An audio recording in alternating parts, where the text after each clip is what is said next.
What's going on? Welcome back to the YouTube channel.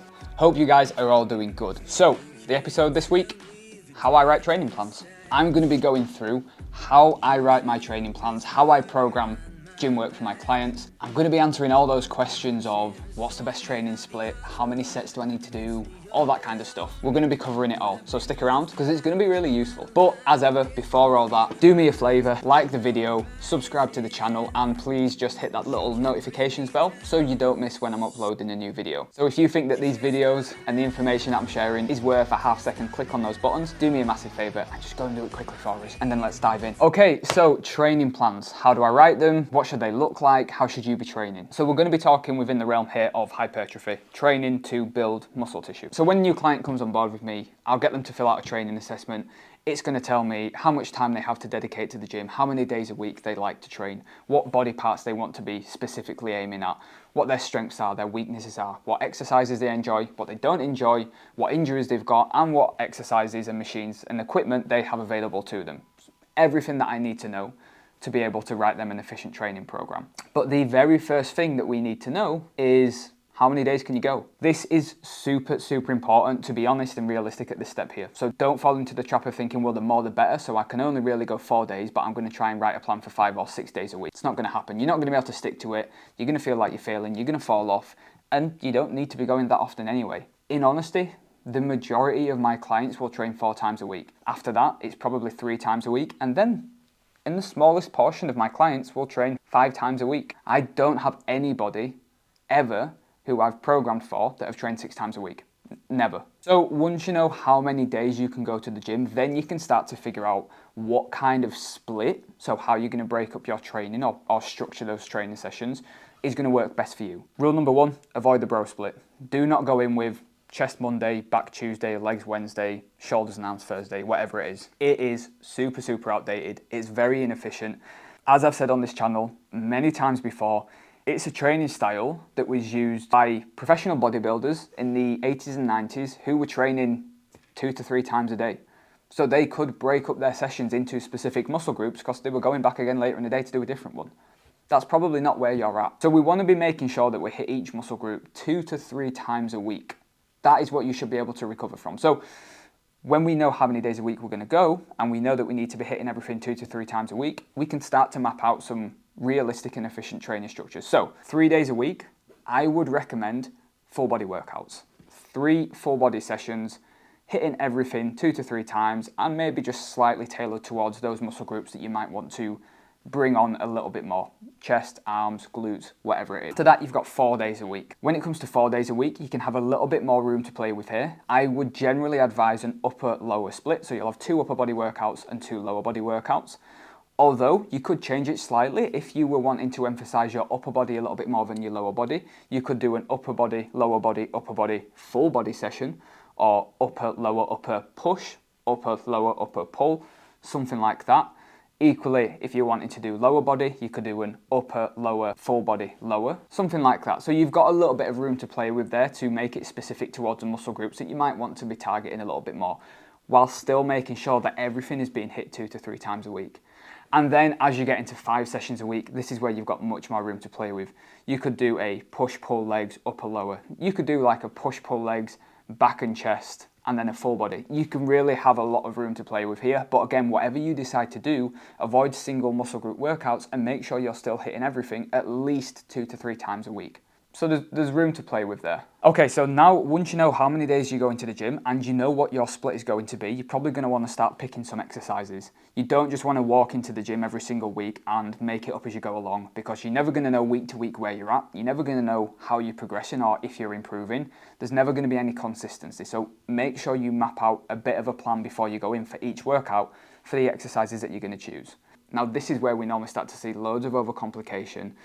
People trying to do far too much on single muscle groups, people trying to find the fanciest new exercise, the best machine.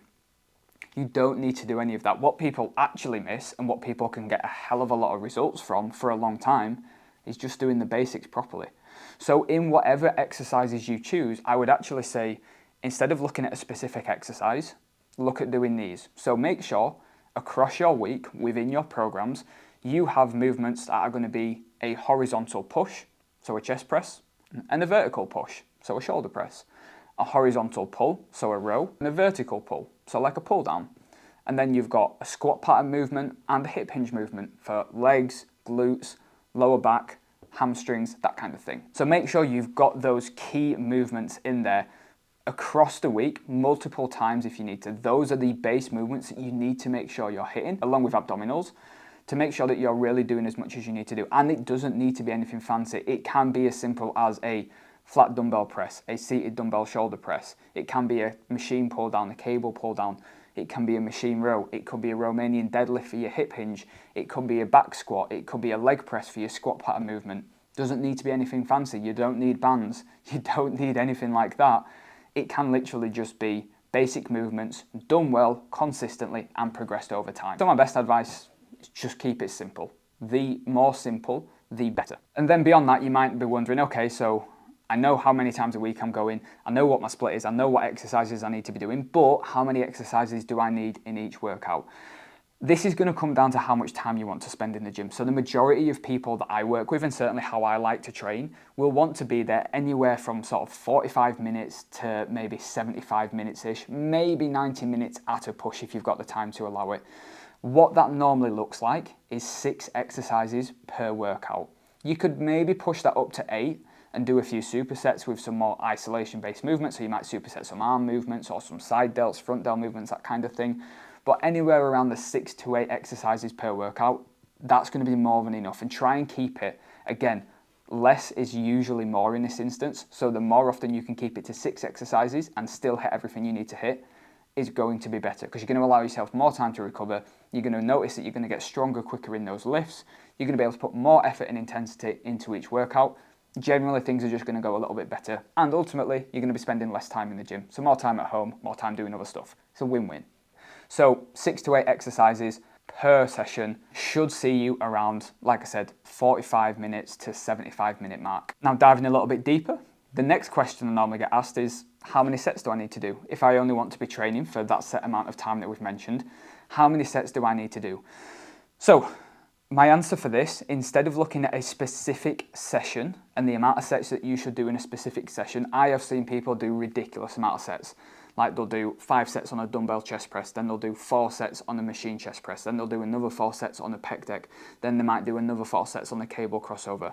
That is a ridiculous amount of volume, and to be honest, by the time you finish your second exercise, your chest should be so tired and so well worked that you can't do the following 2 exercises properly. So if you're doing that much volume, I would probably say that you're not training your chest properly, and you could be training it a lot better with a lot less volume and less time and getting better results. So when it comes to how many sets you should be doing, you need to look at, or research will tell us, that we want to be looking somewhere within the realm of 10 to 20 sets per muscle group per week, in order to at the very least maintain our musculature, or ideally experience hypertrophy and build muscle tissue. So 10 to 20 sets. Now, what I would say to that is 10 sets, around 10 sets is going to be pretty much maintaining what you're currently doing. Unless you're brand new to the gym, in which case 10 sets is going to be ideal. You might want to look at doing around 10 sets per week on the muscle groups that you're actually pretty happy with, that you're not necessarily focusing on improving. Maybe they're already quite developed and you're happy just to maintain them whilst you bring other areas up. And then on those weaker areas, the muscle groups that you want to improve, maybe push that up to 12 to 15 sets per week. And just split that evenly across your sessions.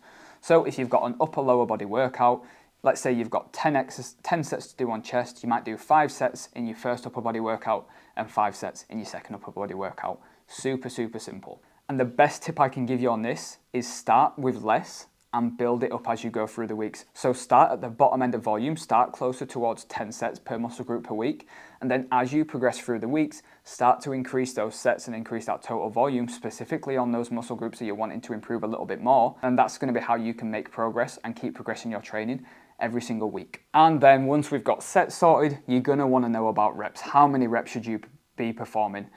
0 to 5 strength training, 5 to 8 power-based training, 8 to 12 plus hypertrophy. There is some adage to that, but generally and certainly in more recent research, it's been found that regardless of the amount of repetitions that you do, the most important factor for whether you're going to experience hypertrophy, build muscle tissue, is those last 4 reps, how difficult those last 4 reps are. Research has found that if those last 4 reps are super, super easy and they're not a struggle, you're probably not going to be building much muscle tissue at all, if any. However, if those last 4 reps are super, super difficult and close to your failure, not hitting failure, but 8 to 9 out of 10 in terms of difficulty, so close to failure, you're probably going to experience hypertrophy. So what I would say with your rep ranges is have a little bit of fun here. Again, like your sets, start on the lower end, and then you could, for example, week 1, let's say on a dumbbell chest press, you might be aiming for 3 sets of 8 reps. Week 2, you might then go for 3 sets of 9 reps. Week 3, 3 sets of 10 reps. And you might progress it like that for a little while, focusing just on very small week-to-week progressions, making sure that those last 4 reps of the set are super, super difficult. You want to be to the point where that very last rep that you're doing is almost nearly impossible for you to do, or certainly towards that point anyway. So that's all you need to know about repetitions. It doesn't have to be super, super scientific. Structure them however you enjoy doing it. If you like lifting heavier for less reps, go for that tactic, especially on the heavier compound movements. And then on your isolation movements, you can always increase the repetitions there. If you like training for higher reps with less weight, go for that as well. But whichever way you do, just make sure those last 4 reps are super, super difficult, because that is what is going to make the difference. Progressive overload is key here. Progressively making those training sessions harder and harder every single week so that those last 4 reps continue to be more and more difficult, because you will improve week to week, and if you stayed the same, they would get easier and easier. That is all you need to focus on. And lastly, you might be wondering around rest times. How long do I need to take between exercises to fully recover before the next set? Do I need to take more rest on compound movements? Do I need to take less rest on isolation movements? This is something that I've made the mistake of doing in the past. I used to time my rest times between sets for myself. I used to program rest times for my clients. However, I do not do that anymore at all, because I don't know someone's fitness capabilities. Your capability to recover might be really, really good and you might not need that long. Or it might not be that good and you might need a little bit longer. It's completely up to you. So the only advice that you need when it comes to rest times between sets is quite simply this: take as much time as you need to get the best and the most out of the next set. That is literally it. That's all you need to know on rest times. It's as simple as that. You don't need to stop watching the gym. You don't need to be getting your phone out and timing it. Just take as much as you need so that you know that you can get as much as you possibly can out of that next set. And that is it. And that is a very brief summary of how I write training plans for my clients. Those are the steps that we go through. How many days a week are we going to train? What is that split going to look like? What are these basic movements that we need to make sure we nail? What are the muscle groups that that person's wanting to build out a little bit more? And let's make sure we target those a little bit more. How are we going to split our sets across the week? What are our rep ranges going to look like to make sure that we're progressively overloading every single week and those last 4 reps are super difficult? And make sure they're not timing the rest in between. That is pretty much all you need to know. If you take the tips from this video and sit down and plan something out for the next 10, 12 weeks, however long you want, you're going to have a pretty solid training plan that's going to get you some pretty damn good results if you stick to it consistently and put the work in. I hope you enjoyed this video. I hope you found this useful. Do not forget, like the video, subscribe to the channel, hit that notifications bell, share it on your socials, comment below. Just do it all. Do it all. Do us a favor. Do it all. Massively appreciated. And I will see you in the next video.